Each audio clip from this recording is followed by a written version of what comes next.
Hello everyone, this is Vincent. We'll be going over the brachial plexus today. And to start with, a plexus is always going to be ventral rami because a plexus is a collection of very important nerves. So hence you want to be able to protect it, and you have eyes in the front of your head so you can um, know what's about to stab you or that kind of idea. So that just came about in that way, or that's just a way to remember it, or anything along those lines. Also, a plexus will end up serving as a heat sink as well to bring heat away from areas you don't want it to be in, like the back of your eyes and that kind of idea. And a plexus is going to resemble kind of a tree because you got your roots, which then is going to give rise to your trunk, and then it's going to end up eventually becoming branches, like terminal branches, which are your nerves. Yeah, and any nerves at the top of the plexus, which is like over here, you're going to think that's going to have higher chord segments, so C5, C7, C6, that kind of idea, versus something way lower at the bottom of the plexus, more medial versus lateral. Medial is going to be lower in the plexus, so C8, T1, because T1's the bottom, and C5 is the top of the plexus. And if I ask you which of these chord segments does not have a vertebra that is associated with it, C8 is the one. And that's because after C7, the vertebra, you have the C8 chord segment that's below, because the vertebra is where this pointer is.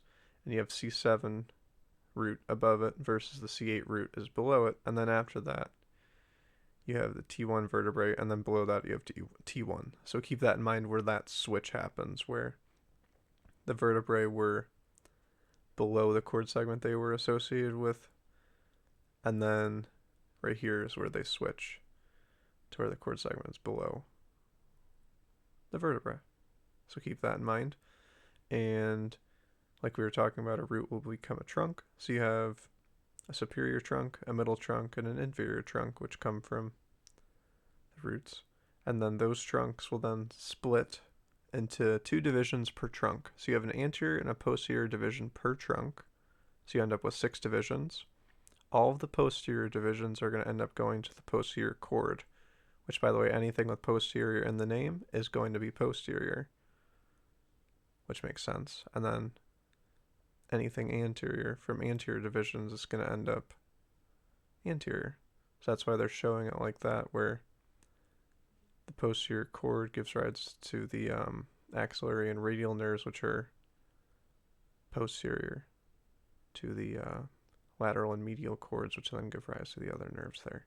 And the axillary nerve, by the way, is kind of shooting across this way, versus the radial nerve is going to continue on down to go down to the radius, which is by the thumb, and then eventually innervate the structures over there. And what else can I tell you about this? Okay, so a good thing to think about with the divisions is that the anterior division of what would be C8 and T1 from the inferior trunk will go to the medial chord, and if you can see, you don't see any other chord segments coming from the middle trunk or the superior trunk down to the medial chord. So then it makes sense that anything from the medial chord onward is going to only be C8 and T1. So that's why you have the ulnar nerve, which is only C8 and T1 here. You also have the medial pectoral nerve, the medial cutaneous nerve, and yeah, I guess both, because one's for the forearm, one's for the arm, that kind of idea. The only exception, well, there's really not an exception, that a portion of the medial cord will then go to the median nerve, which should be C5 to T1, unless Dr. Olson wants you guys to have a different chord segment for that. I'm not entirely sure, but you can see that it comes from both the lateral and the medial chord, which the lateral chord is from C5 down to C7, because if we're looking at this, C5 and C6 will then give one division to the lateral chord, and then you have C7 that gives one anterior division to the lateral chord as well. And then that makes sense for why the posterior chord has all of them, because it receives all the posterior divisions. So then the nerves from the posterior chord have the potential to be all of the chord segments. So like the radial nerve, which is C5 to C to T1. And you could say, well, why is the axillary nerve not C5 to T1?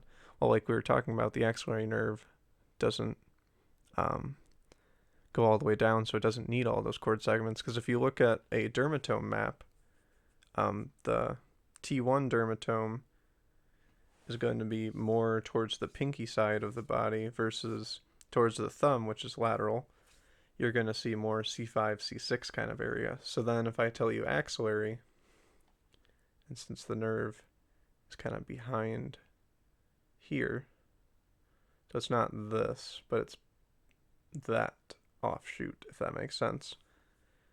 That's going to be more C5-ish, C6-ish area versus down here would be more T1, C8, lower in the brachial plexus, which makes sense then that you have the ulnar nerve down here to give you C8 and T1 for that nerve, which you can see right there. Also, the ulnar nerve along with the ulnar artery will travel through the Guyon's canal, which is spelled Guyon, G-U-Y-O-N, if that makes sense. And that is formed by the pisiform and the hook of the hamate. And that's by the pinky, by the way, on that side of the carpal bones, if that makes sense. So medial. And those are the only two structures that go through the Guyon's canal. Definitely know that. And then the carpal tunnel, which many people are more familiar with because you can hear like carpal tunnel syndrome, that kind of idea.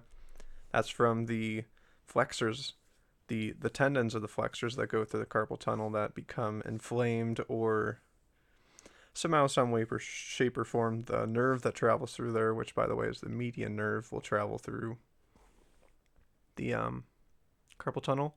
It gets impinged, which then causes either numbness or pain or both in some cases. So not what your patients want to have, or you if you type a lot or write a lot or do that kind of thing. So what do you do about it? Sometimes they'll cut the ligament that crosses over there, or aponeurosis or whatever the heck it's called. Or what you can do is do acupuncture or adjustments, massage, anything to reduce inflammation in that area to reduce the swelling or reduce the impingement, if that makes sense. So yeah, so if there's carpal tunnel impingement, it's going to be on the median nerve. And the median nerve is not the only thing that travels through there, because you have the flexor tendons for the flexor digitorum profundus and superficialis muscles. And so that's going to be the flexor tendons for the second, third, fourth, and fifth digits. So you're going to have two sets of 4 tendons going through there. So 8 tendons in total going through the carpal tunnel with the median nerve, and no arteries go through the carpal tunnel, by the way. So don't mix that up. And then the radial nerve is not going to go through the carpal tunnel, except one little branch of it will end up sneaking its way through, but that's kind of, you'll get there. But the radial artery will be in the anatomical snuff box, which if Dr. Olson hasn't mentioned that, he definitely will at some point, which is a nice little place. Like if you give yourself like a thumbs up and you see, like if you work your way down your thumb, there's a little groove that your finger will be able to sit in nicely, and you can actually feel your radial artery pulse in there. And so it's important to know the structures that make that up. I don't have a picture of that here, but keep that in mind as well. So yeah, we went over that. Long thoracic nerve, by the way, is going to innervate the serratus anterior muscle, and which is the punching muscle, if you will, because it's going to fix the scapula to the thoracic wall, which is going to prevent winged scapula. So therefore, if you sever the long thoracic nerve or you have long thoracic nerve damage, you're then going to have winged scapula, which you're going to see a clinical blue box if you haven't already that he'll show in class, or you should read or something along those lines. that shows that. Winged scapula is caused by long thoracic nerve damage, so C5 to C7, which, by the way, if we look back, is going to be these roots, which is what makes sense. So basically, if you can draw this whole page out, you'll be doing very well for the brachial plexus. And what else can I tell you about it? Thoracodorsal nerve. You guys should know what that's going to roll with. If not, just to refresh your memory, that's going to be with the latissimus dorsi muscle, and as well as the thoracodorsal artery will also not innervate, but it'll supply the latissimus dorsi muscle. What else can I tell you about this stuff? So definitely be able to draw it, but don't just be able to draw it. Look at it in the anatomy lab a couple times. Test yourself on what's what in the anatomy lab, especially if you bring this picture in here. Like print it out or draw it or whatever you might do. Yeah. If you have any questions, feel free to email me or talk to Dr. Olson or whatever you're feeling. But hope this cleared some things up, and have a great day, everyone. Bye-bye.